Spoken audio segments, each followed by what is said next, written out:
Roger, was that a tale of two returns today? You were struggling to make returns against Novak. He was putting very aggressive returns into play against you. Yeah, it was definitely not my best day on the return. Yeah, that's it. It was just awful, but it's okay.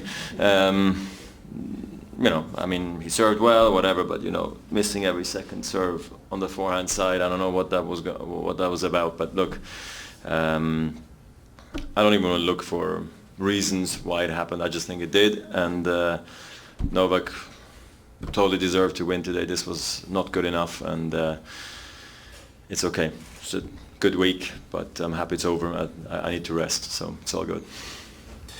Back in Wimbledon, you said after the quarterfinal with Anderson that you didn't find at all your 1-2 on your serve. Was it the case today as well, you think? Well, Anderson was different. For 3 sets I was in the match. It wasn't like I was getting ace left, right and center against Novak. Today it was just about being on the ball and missing, so it was like even a worse of a feeling, to be honest. I just think my feet were not moving probably at the end of the day, and maybe the late finishes from the last couple of days, had something to do with it, Look, it's a bit frustrating, but I guess these matches just unfortunately happen sometimes. And then Novak, he's a great champion, and this is what this should be about. This press conference about me missing second serve returns, but him writing history. That's my opinion. We can go into whatever points you want, but I think that's what the headline should be about. This is an amazing accomplishment, and I hope he's extremely proud and extremely happy about this moment. Roger, just on that history, how do you put this in context of all the other things that guys have achieved in this generation? There's 3 of you who've won all 4 Grand Slams, but he's now the first one to win all 9 Masters. He was going with 8 too, and now he has 9. So where do you put this in terms of how tough that would be to do? And it's hard to tell, really. I think it's all these records that a player creates. I think at the end you're going to all judge it all together, bundle it up and see okay, what was the coolest thing you ever did? And this might be it for Novak, besides winning all the slams and all these other things he's done already. It's just it's something that the previous generation couldn't even aim for, because we had the Super 9s, okay, but it wasn't like a goal of anybody, because you had so many experts on different surfaces, and then all of a sudden things slowed down, everybody started to play from the baseline. Only then you could win all 4 almost, or you could only win all the Masters 1000s. But I think as generations will go by, more and more players will probably get a chance at doing something like this, but he is the very first one to do it, and I think it's extremely difficult to win Masters 1000. These tournaments don't come easy. You saw my performance today. It's just a long week. It's tough. It's grueling. The best players are playing. You play against the tough guys early on in the draw, and so you don't have much time to find your rhythm and actually almost work on your game throughout the week, and he's done that maybe better than anybody. So it's great credit to him, and I think it's an amazing accomplishment. The weather's been a challenge on tour for the last 3 weeks. Here, obviously, too, you were one of the some that had to play 2 in one day. Do you feel that was only 2 days ago? Do you think that may have had some carryover into today as well? Maybe. Who knows? Who cares? It's over now. Yeah. Roger, both you and Novak have done amazing things on the court, but really off court through your foundations, you've done even greater things. And Serena's shedding some light on what I'll call mind health, maybe more than mental health. Just wondered if you guys would consider teaming up together to support something like that. You've had Marty Fish, Nicole Gibbs talk about their own struggles, and as parents as well, for young people, there's a lot of issues with that today. A lot of young kids struggling.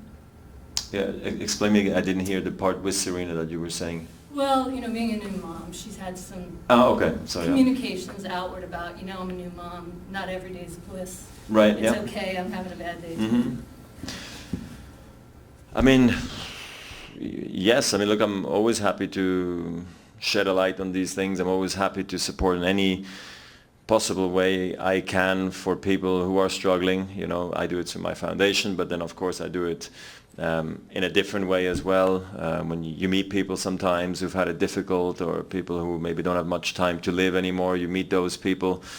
So there's a lot going on that sometimes you don't see, but I understand in the public light, you know, it obviously has it creates bigger waves, you know.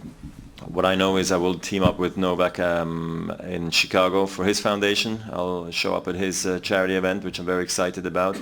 I think it's nice that when players get together and do things, especially for charity, I think we could even do more, but you know, we have a busy schedule. It's a lot going on in our lives, and a lot of people always tell you, don't forget you are a tennis player at the end of the day, and the last thing you want to do is come into the press conference and say like, well, I've been like really busy in charity and that's maybe why I lost my match. People are going to go, okay, you're okay.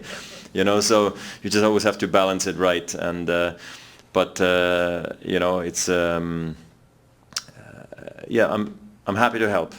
If ever down the stretch, I don't know, but probably for the time being, while I'm still a player, I probably will focus on, you know, helping other charities and my own. And then if it happens that this is the subject, sure, I'm happy to do it. Last one in English.